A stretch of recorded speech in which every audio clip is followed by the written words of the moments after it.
welcome back to the show. Thank you very much for tuning in to Ray Jensen Radio Podcast. Hari ini kita akan ngobrol tentang topik yang sempat ramai kemarin, yaitu minyak goreng. Sempat ngilang, gak ada yang tahu kemana. Pas balik lagi harganya naik gak kira-kira. Tamu kita kali ini namanya Adi S. Lukman. Beliau adalah Ketua Umum Gabungan Produsen Makanan Minuman Indonesia. Topik-topik kali ini selain minyak, ada soal perizinan yang sempat juga ramai kemarin, BPOM, plan pemerintah untuk mengeluarkan sertifikasi halal dan juga non-halal di kemudian hari, serta program pemerintah juga Indonesia Spice Up the World. Itu ekspor bumbu-bumbu asli Indonesia sampai membuka restoran berkonsep makan Indonesia di seluruh dunia. Gua di episode ini belajar banyak banget. Semoga kalian terinspirasi. Jangan lupa subscribe di Ray Jensen Radio. Kita ada di YouTube, Spotify, Apple Podcast, Google Podcast, dan juga Anchor App.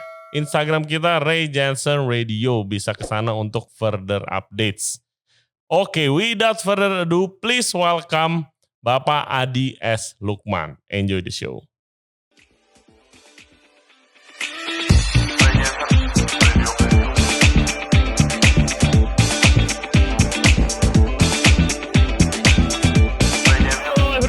Welcome back to Ray Jensen Radio Podcast. Sekarang ini ada tamu spesial, namanya Pak Adi S. Lukman. Dia adalah Ketua Umum dari GAPMI. Apa itu GAPMI? GAPMI adalah Gabungan Produsen Makanan dan Minuman Seluruh Indonesia. Kita mau ngomongin GAPMI itu apa benefitnya kalau ikut asosiasi. Dan of course, yang semua lagi penasaran itu harga barang yang terus naik, khususnya minyak goreng. Selamat datang Pak Adi, terima kasih udah sediain waktunya. Oke, Chef Ray, waduh luar biasa ini Chef Ray. Terima kasih ya. Pak Adi. Jadi mungkin listener kita yang belum tahu GAPMI itu apa dan bergerak di bidang apa, mungkin boleh dijelasin dulu Pak Adi. Pak Adi kan ketua umumnya. Ya, oke, terima kasih Chef Ray. GAPMI itu sebenarnya asosiasi yang membidangi industri makanan dan minuman ya. Kami ada GAPMI itu sejak 1976. 1976. Pada waktu itu memang awalnya GAPMI itu dibentuk oleh para tokoh-tokoh industri makanan dan minuman. Pada waktu itu mengakomodasi izin import untuk minuman keras sebenarnya pada awalnya. Oh, oke. Karena dulu kan zaman Orde Baru itu kan ada pembatasan minuman keras, kemudian ada asosiasinya. Ini GAPMI ini bergerak sana. Anggotanya salah satu Hero, kemudian beberapa terus Arina dan lain sebagainya. Dan sejak tahun 90-an karena perubahan-perubahan peraturan sehingga asosiasi ini sudah tidak terlalu efektif lagi. Dari para pendiri mengarahkan GAPMI itu menjadi asosiasi yang membawai industri makanan dan minuman. Kebetulan pada waktu itu diminta Pak Thomas Darmawan sebagai salah satu tokoh yang memimpin ini sampai tahun 2010. Kebetulan 2010 saya diminta terpilih menggantikan Pak Thomas Darmawan dan sejak itu saya menjadi ketua umum. Oke. Sebetulnya saya aktif sudah tahun 98-99 saya sudah mulai aktif di GAPMI. Berarti luas banget ya. Itu kan makanan minuman bukan hanya brand gitu kan. Sektornya banyak. Sektornya banyak sehingga sebenarnya banyak asosiasi sektoral ya. Ada asosiasi terigu, ada biskuit, ada asosiasi minuman ringan, AMDK ya, air minum dalam kemasan, ada macam-macam ya, ada asrim ya, minuman ringan dan lain sebagainya, ada biskuit, ada noodle seperti itu. Nah, GAPMI ini lebih general karena kita hampir membahas berbagai macam isu-isu di industri makanan dan minuman. Jadi fungsi kita adalah mediasi antara pemerintah dengan pelaku usaha industri makanan dan minuman. Nah, inilah makanya pemerintah hampir pasti mengundang GAPMI untuk membicarakan berbagai regulasi-regulasi yang ada. Misalnya pemerintah membuat regulasi atau mau merevisi regulasi, kami diundang untuk diskusi. Kami selalu menyampaikan apa yang kita pikirkan, pendapat-pendapat kita sampaikan, dan kita diskusi sampai mengawal peraturan-peraturan itu dikeluarkan. Nah, di samping itu kami juga memediasi anggota. Anggota itu kan pasti ada masalah ini dan kita memediasi ya, misalnya dengan Badan POM, dengan BPJPH sekarang halal nih lagi rame. Oh iya, itu lagi rame juga. Lagi rame itu ya. Dan target 2024 sudah wajib halal semua ini untuk makanan dan minuman. Oh oke. Itu 2024 tuh nggak lama lagi tuh bakal rame kalau nggak difasilitasi. Itu ya. Kemudian kita juga ada fasilitas bersama pemerintah, kita mengadakan pameran-pameran baik dalam negeri maupun luar negeri.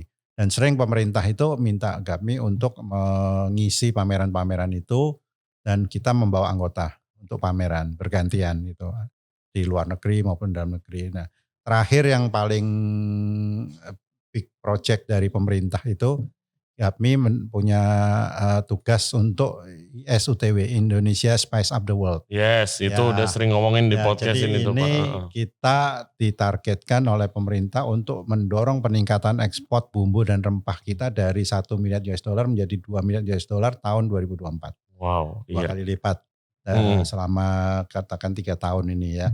Nah di samping itu kita juga diminta dukungan untuk membentuk restoran-restoran Indonesia di luar negeri. Ya. Dari yang sekarang diidentifikasi oleh Kementerian Luar Negeri itu 1021 tahun lalu.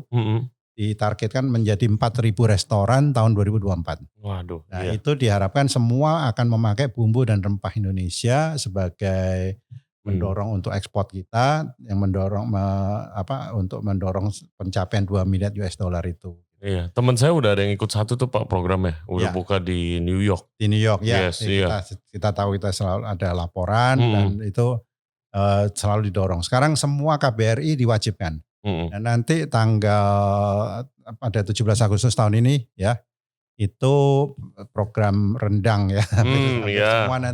Semua KBRI acara untuk rendang dan itu pasti ada bumbu-bumbu Indonesia yang kita perkenalkan. Aduh, saya dari Bapak perkenalan GAPMI itu apa aja saya udah punya banyak banget nih pertanyaan tentang Spice Up the World. Ya. BPOM, urusan BPOM yang kemarin rame, terus ini urusan halal. Tapi BPOM rame itu kemarin apa? Frozen food ya? Iya, frozen food. Frozen food yang katanya kalau harus ada BPOM-nya kalau mau take away frozen food gitu. Dimana saat itu orang-orang yang kehilangan pekerjaan atau usahanya gara-gara pandemi termasuk saya itu mengandalkan ya frozen food buat yang ngirim aja jualan buka PO gitu kan. Jadi sebenarnya simpel ya, prinsipnya semua yang dikemas tidak diketahui oleh konsumen langsung itu wajib ada registrasi. Kalau yang risiko rendah dan kecil itu bisa ke Dinas Kesehatan dapat nomor PIRT. Tapi kalau menengah besar dan risiko tinggi itu harus ke Badan POM dengan nomor MD kalau dalam negeri atau ML luar negeri seperti itu. Nah, frozen food itu salah satu kategori pangan yang risikonya tinggi. Oke, kenapa? Jadi karena apa? Karena frozen food itu punya risiko terkait keamanan pangan. Jadi risikonya cukup tinggi bagi konsumen. Yang simpel aja mungkin air minum dalam kemasan ya. Iya. Itu risiko tinggi apa risiko rendah?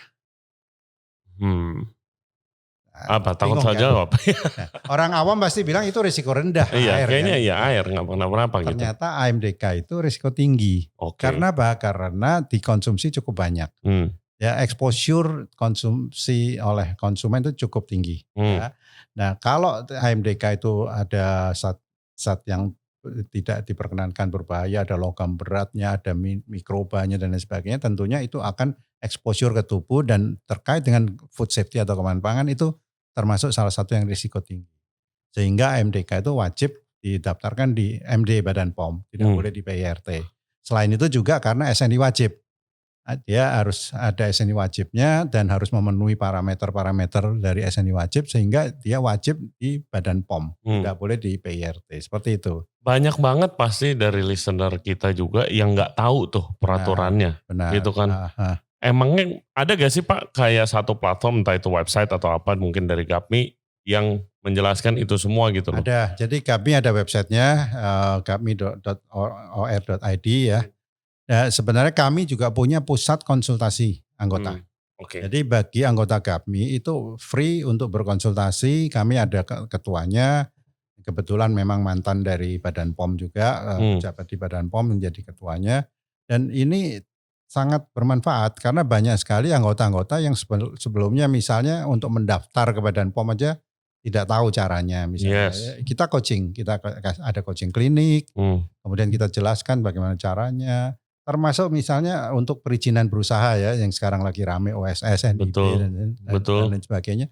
Itu kita ada pusat konsultasinya dan kebetulan kita juga didukung oleh pemerintah karena regulasi-regulasi pasti kita diupdate oleh pemerintah. Dan kami dibantu misalnya kemarin BKPM ada masalah anggota-anggota yang OSS-nya terhambat dan lain sebagainya. Kita sampaikan ke BKPM memberikan fasilitas untuk pertemuan anggota kami yang ada masalah langsung di ini. Nah, dengan Badan POM juga pada saat awal-awal e-registrasi dulu kan manual ya. Kemudian Badan POM berubah menjadi registrasi secara elektronik online. Itu kita hampir tiap minggu coaching klinik. Kita buka semacam lapak dari kami bersama dengan Badan POM. Kita jelaskan satu persatu. Ada yang anggota yang bermasalah kita jelaskan. Terus akhirnya sekarang udah lancar gitu. Iya, ini nih. Jadi buat pendengar kita ya, ini adalah yang diomongin tadi, perizinan segala macam, BPOM, sertifikat halal. Ini adalah hal-hal yang tidak pernah diajarin kalau jadi staff nih di restoran, nggak pernah jadi kalau kerja di bidang makanan. Ya taunya bikin produk yang enak, gitu kan, sama ya bisnisnya untung, gitu doang. Tapi ya ini yang kalau mau jadi pengusaha ya harus tahu dan harus mulai belajar. Benar. Gitu kan. Jadi ya kalau bicara chef ya, dunia kuliner ini rata-rata kan bisa bikin makanan yang enak gitu ya. Tapi mungkin perlu dilengkapi masalah food safety-nya, pengetahuan tentang registrasi dan lain sebagainya. Ini mungkin perlu. Dan yang seru lagi nanti halal nih. Nah, wah itu 2024 wajib. Nanti Bapak datang lagi ya? Itu panjang kalau cerita itu. Nah kebetulan kami kemarin hari Minggu kemarin ada pembukaan Rakernas Badan Penyelenggara Jaminan Produk Halal BPJPH. Itu ditargetkan oleh Menteri Agama 10 juta UMKM bersertifikat halal tahun ini. Itu pemerintah akan berupaya untuk mencapai itu. Ya, kemudian dari ada program Sehati. Program Sehati itu gratis sertifikat halal untuk UKM yang terpilih. Gitu. Nah, ini perlu dimanfaatkan oleh teman-teman. Iya, udah pasti. Ini sangat bermanfaat. Gitu. Karena kalau 2024 sampai nanti tidak tercapai ini, ya kita akan ada masalah bagi pelaku yang belum bersertifikat seperti itu. Karena undang-undangnya dan PP-nya PP 39 bisa dipelajari, PP 39 tahun 2021 itu wajib. Semua produk makanan minuman yang diedarkan di Indonesia wajib bersertifikat halal. Kalau tidak halal, dia harus dinyatakan bahwa itu tidak halal. Jadi kita misalnya ada restoran mengandung babi, ya nggak apa-apa, tapi harus dinyatakan tidak halal. Tapi kalau kita bikin ayam goreng, kita merasa halal. Tapi tidak ada sertifikatnya, bisa dicap juga. Wah harus hati-hati tuh guys. Nah, pemerintah memfasilitasi salah satunya dengan self-declaration. Tapi self-declaration itu industrinya atau restorannya harus diaudit dulu oleh lembaga-lembaga yang membantu untuk mengaudit. Salah satunya dari perguruan tinggi. Misalnya saya punya restoran ayam goreng katakan misalnya. Saya belum mampu bersertifikat tapi saya boleh self-declaration bahwa produk saya halal. Asal dari misalnya dari perguruan tinggi A gitu ya sudah membantu mengecek bahannya oke, terus bahan prosesnya sesuai syariah halal. Nah itu saya boleh menyatakan bahwa produk saya halal. Produk saya halal itu self declaration dibolehkan tapi untuk IKM tidak boleh untuk perusahaan besar. Seperti itu. Nah biasanya Pak ini saya lagi dari kacamata pebisnis nih, gitu. Saya punya perusahaan tapi bukan perusahaan besar gitu lah. Terus misalnya buka restoran nih. Untuk ngurusin sertifikatnya segala macam. Kadang kan harus perlu waktu. Kadang bayar gitu. Nah bayarnya itu adalah ya investasi lagi gitu kan. Makanya kayak aduh ntar aja deh. Awalnya gitu karena ya mau buka dulu nih. Jualan dulu. Gitu sih kalau dari kita ya, karena memang entrepreneur itu gitu ya selalu ya. Pokoknya jalan dulu. Jalan dulu, yang penting urusan belakang gitu ya. Iya. Kalau dari kacamata saya itu sih Pak, karena juga kadang prosesnya tuh lama gitu kan. Prosesnya lama, sewa udah jalan, staff sudah dibayar. Kalau dari kita sih gitu sih Pak. Nah, sebenarnya dari undang-undang yang baru ya, Undang-Undang Cipta Kerja, kemudian ada PP-nya, itu semua sebetulnya ada timeline-nya. Proses sertifikasi halal itu ada timeline-nya 21 hari harus selesai. Di Badan POM pun juga ada kategori-kategori pangan yang ada timeline-nya, yang risiko rendah itu nggak sampai sebulan dia harus selesai misalnya. Ada yang tidak perlu dianalisa, yang risiko sangat rendah itu misalnya kita bikin keripik singkong misalnya, itu risiko rendah. Itu nggak perlu dianalisa macam-macam, itu bisa lebih cepat lagi. Boleh gak sih jualan kalau lagi proses Pak?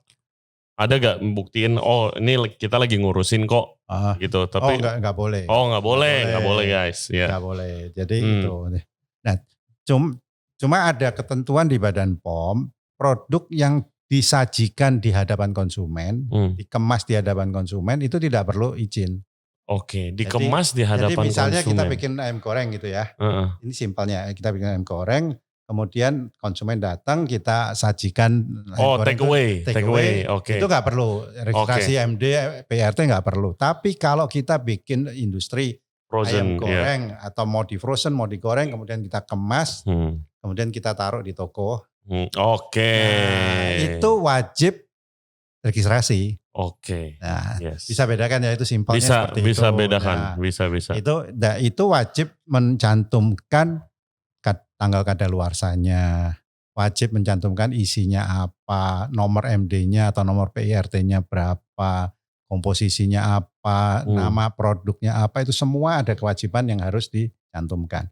Karena antara penjual dan pembeli tidak berhubungan langsung. Seperti itu. Nah, itu simpelnya seperti itu. Nah, ada juga pengecualian produk-produk yang masa kadaluarsanya di bawah 7 hari, itu tidak perlu juga.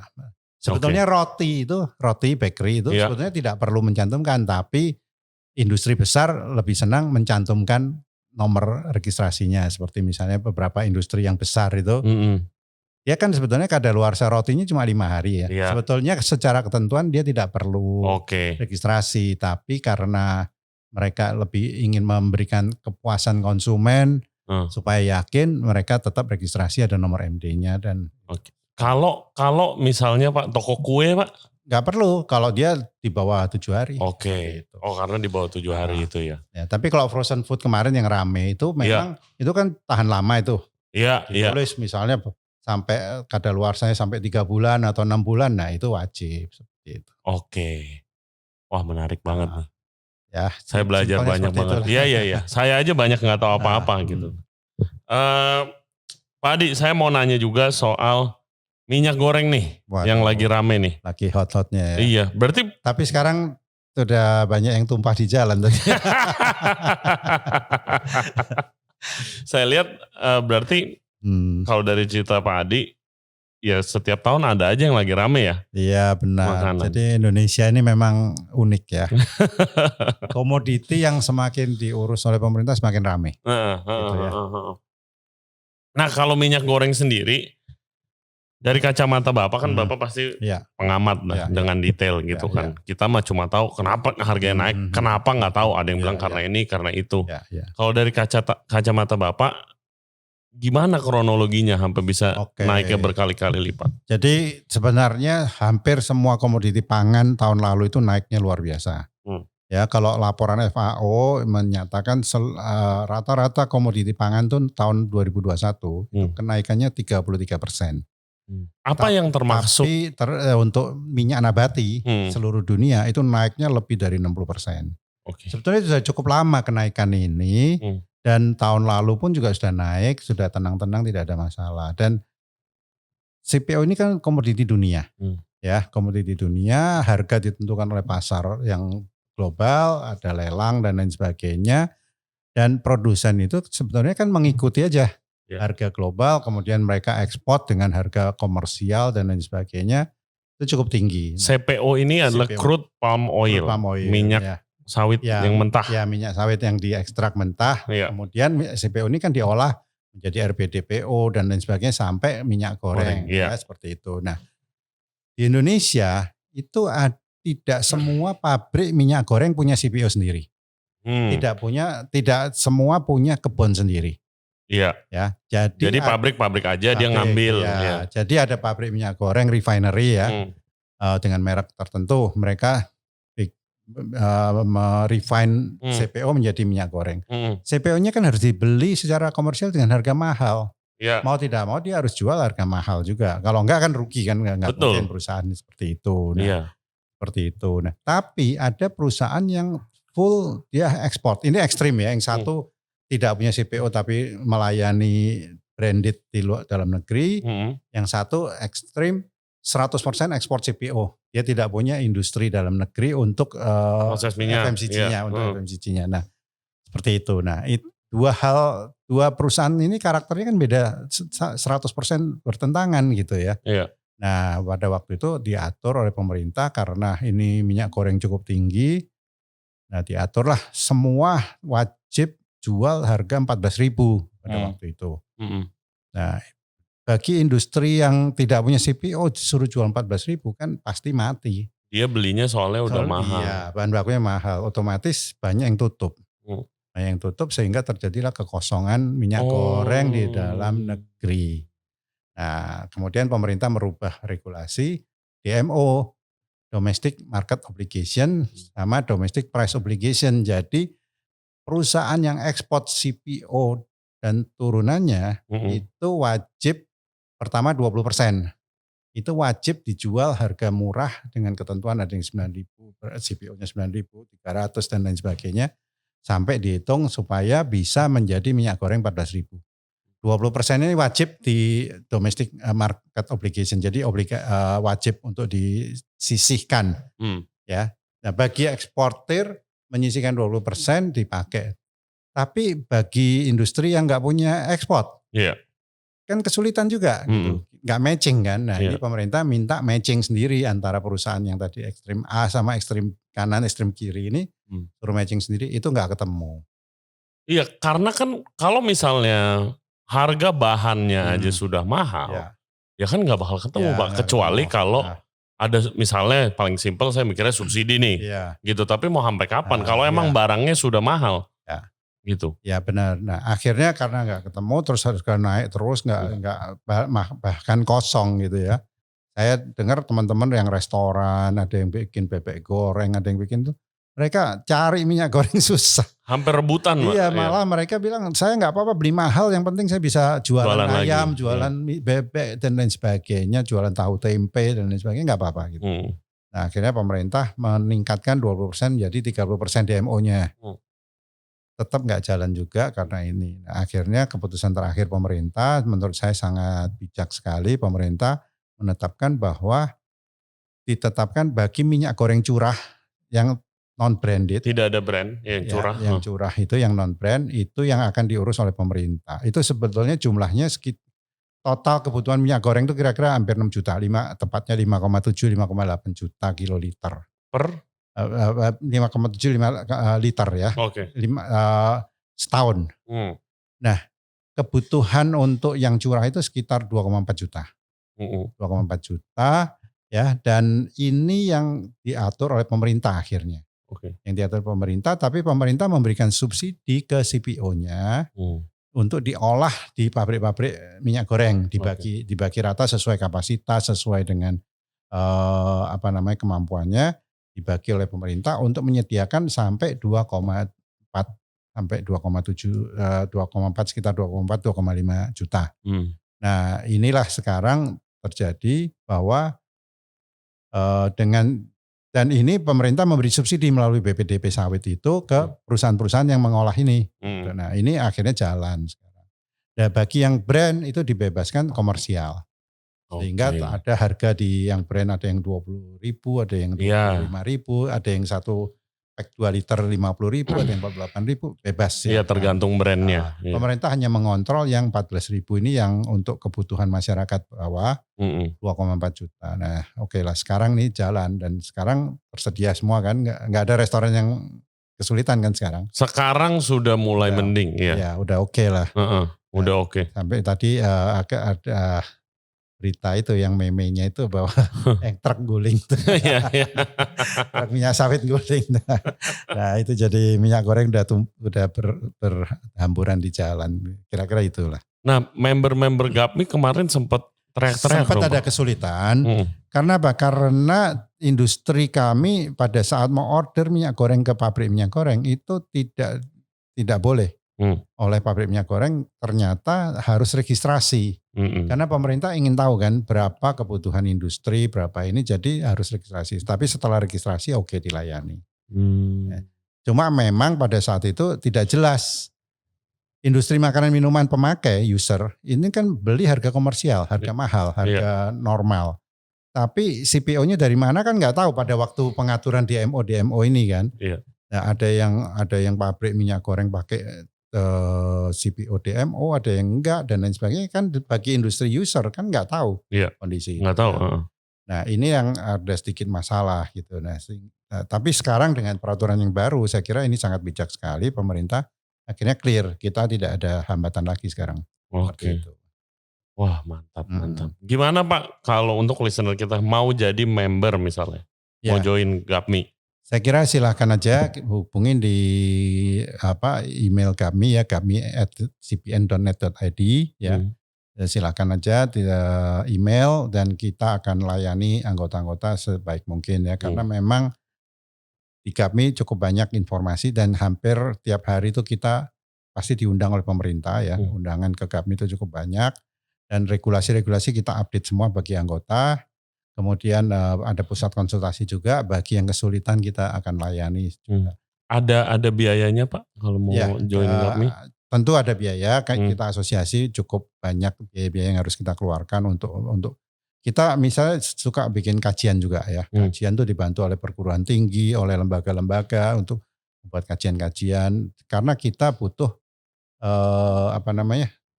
dengan pemerintah ini kita butuh memberikan opini.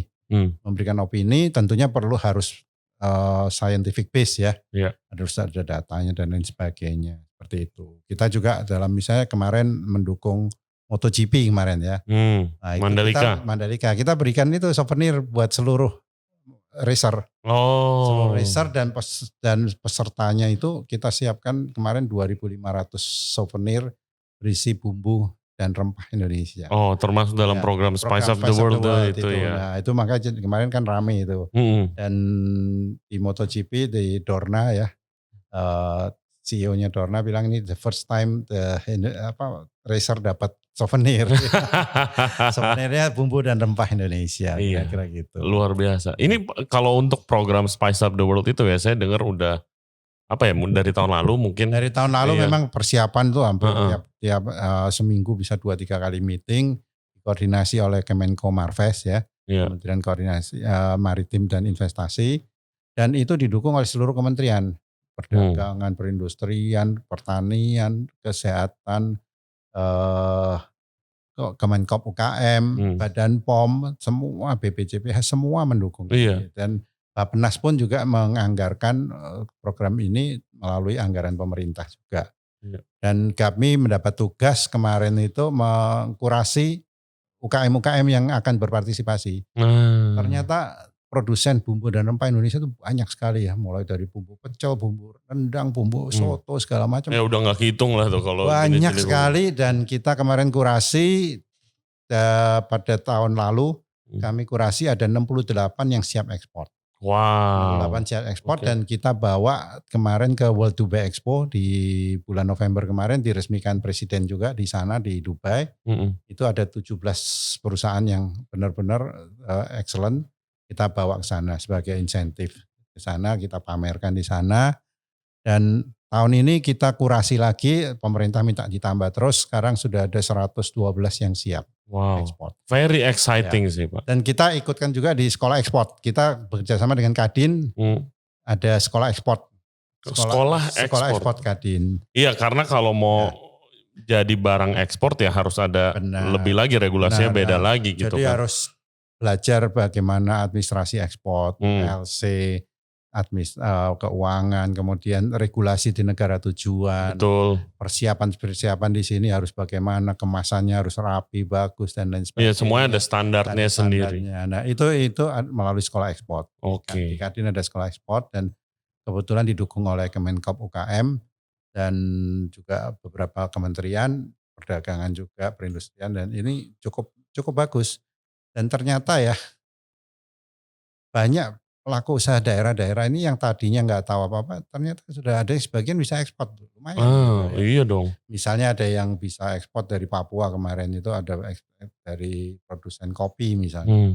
Yang tadinya hanya jual-jual biasa, kemudian kemasan bagus, akhirnya berhasil ekspor. Wow. Ada yang bikin tepung mokaf ya. Tahu mokaf yang apa itu dari fermented singkong ya? Ya, fermented singkong itu bisa ekspor ke Kanada dan lain sebagainya. Wow. Lumayan banget ya, Pak. Kemarin peserta dari bumbu ada yang ekspor ke Timur Tengah ya, melalui pembeli-pembeli di Timur Tengah, cukup lumayan gitu. Wah, dalam bentuk apa sih Pak? Kering atau pasta atau? Ada yang powder, ada yang pasta, ada yang bumbu ready to use itu gitu ya. Ya bumbunya sih kalau di luar negeri tuh mau masak Indonesia, ya bumbunya yang susahnya setengah mati nyarinya. Mungkin dengan program ini jadi lebih gampang sih. Cuma memang di Indonesia ini tidak ada standar yang satu standar gitu ya. Contoh rendang misalnya, rendang tuh banyak. Oh banyak banget rendang. Tiap chef punya kebanggaan sendiri bikin rendang kan ya, termasuk Chef Ray. Bikin rendangnya beda sama chef yang lain. Betul. Seperti itu. Nah ini beda sama Jepang ya. Kalau Jepang itu miso soup ya standarnya seperti itu gitu ya. Betul juga. Iya. Kita sangat beragam dan itu cuma ngomongin satu makanan juga, belum lagi soto. Misalnya Thailand, tom yum, ya udah semua tom yum mirip-mirip itu semua. Tapi kalau Indonesia namanya soto. Wah, tiap daerah punya rasa beda-beda soto. Nah inilah keunikan Indonesia gitu loh. Yes, betul. Gimana misalnya kalau saya nih Pak, saya misalnya saya mau ikut dong program Spice Up the World gitu. Saya mau buka restoran misalnya di negara mana, misalnya di Eropa gitu. Silakan. Jadi kita ada kerjasama juga dengan BNI. Jadi gini, pemerintah melalui Kemenko Marves itu mewajibkan GAPMI MOU dengan BUMN. Nah kemudian untuk BUMN perdagangan kita diwakili oleh Sarina. Jadi GAPMI ada MOU dengan Sarina. Tapi di bawah Sarina itu ada banyak BUMN yang mendukung. Misalnya Garuda Indonesia, PT Pelabuhan Indonesia dan lain sebagainya itu mendukung. Salah satu contoh kemarin kita kirim ke Mandalika, itu ya sebagian disubsidi oleh Garuda. Seperti itu, Garuda Indonesia. Nah untuk keuangan Pak Erick Thohir, Menteri BUMN, tadinya kita mau MOU masing-masing. Tapi ternyata Pak Erick Thohir minta dikoordinir oleh BNI. Jadi pembiayaan untuk Spice Up the World ini dikoordinir oleh MOU GAPMI dengan BNI dengan bunga khusus. Dengan bunga khusus kalau dalam negeri 6%, kalau di luar negeri itu bisa 3-4% itu dengan program BNI seperti itu. Nah, tergantung negaranya, tergantung jumlahnya dan lain sebagainya. Nah, ini yang dilakukan. Nah, bagi yang ingin buka restoran itu termasuk BNI akan membiayai. Kayak kirim proposal lah, kirim proposal gitu. ke BNI, kemudian mereka kaji dan lain sebagainya. Dan sekarang Kemenlu juga meminta semua KBRI untuk mendukung ini. Dan sekarang cukup aktif itu, tiba-tiba muncul pelaku usaha bikin makanan Indonesia. Seperti di Amerika kemarin tiba-tiba. Bikin warkop, itu teman saya itu, gitu. Shout Omar. Udah pernah ke sini juga Pak. Sudah pernah ya. Podcast dia waktu itu ya ngomongin kopi, ngomongin kafenya waktu di masa pandemi lagi susah banget. Mungkin kenal itu Ropet Manan ya Pak Ropet. Iya, tapi kan tiba-tiba buka warkop di New York sih keren banget. Ya itulah, jadi kita dorong semua ya.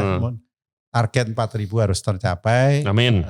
Dan ekspor 2 miliar US dollar harus tercapai. Seperti itu. Mantap.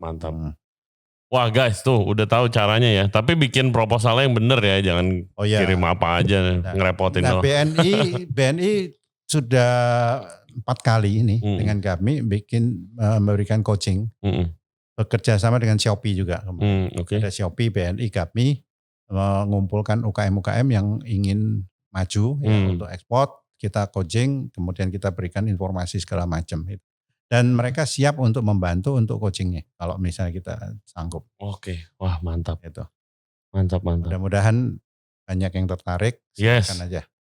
Pendengar kita kurang lebih ada berapa ya? 7.000 sampai 10.000 lah. Siapa tahu ada nih. Pasti ada yang nyantol lah. Iya, ada yang nyantol. Aduh, terima kasih banyak ya Pak Ade Lukman atas waktunya. Ya. Terima kasih udah mau kesini. Pasti sibuk juga Pak. Sama-sama. Berarti saya udah tahu nih kalau mau ngomongin topik-topik yang lagi rame nih. Kalau soal harga langsung kontak Bapak nggak Pak? Oke, silakan. Thank you banget ya. Guys, thank you juga buat yang udah nonton dan yang udah dengerin podcast kita kali ini bersama Ketua Umum GAPMI, Adi S. Lukman. Jangan lupa subscribe di Ray Jensen Radio Podcast. Kita ada di YouTube, Spotify, Apple Podcast, Google Podcast, dan juga Anchor App. Buat pengusaha-pengusaha yang mau maju dan mau ngerti lebih banyak, ingat GAPMI suka ada coaching dan bisa langsung join GAPMI juga. Banyak banget insentifnya. Oke, terima kasih semuanya. Stay safe, stay healthy. We'll see you next time. Bye-bye. Bye. Makasih banyak Pak.